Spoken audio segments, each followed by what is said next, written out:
Good morning, everyone.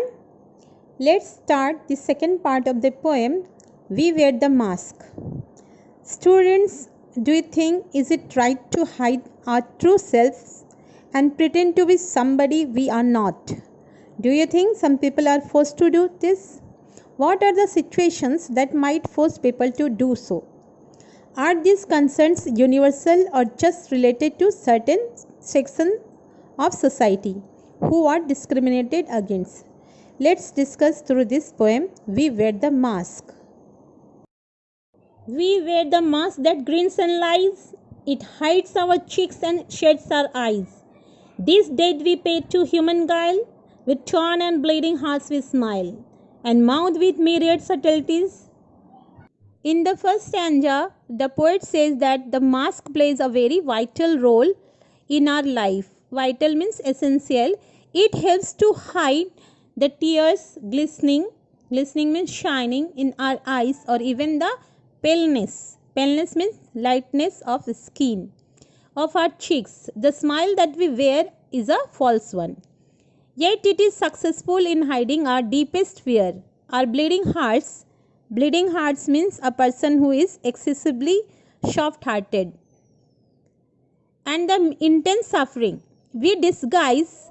Disguise means give a different appearance in order to conceal one's identity, ourselves, and hide the truth. The words we utter are also not absolute truth.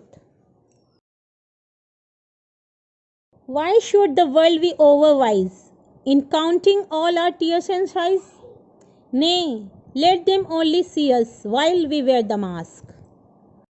The second stanza, poet is suggesting here that no one wants to bare means uncover his heart to the world at large. The pain that tears us apart, our grieving means sorrow, heart, our tears and our sighs are our very own. We have no wish to make a public spectacle, means display of the same. We thus prefer to put on an air of happiness and wear a cheerful smile. But is it really very difficult to perceive the pain? Perceive means realize or understand the pain and heart behind the mask. We smile, but O great Christ, our cries to thee from tortured souls arise. We sing, but oh the clay is vile beneath our feet, and long the mile. But let the world dream otherwise, we wear the mask. And the third stanza has a spiritual and religious overtones. This becomes evident from the direct reference to Christ, the Savior, as well as to clay. Clay refers here to earth.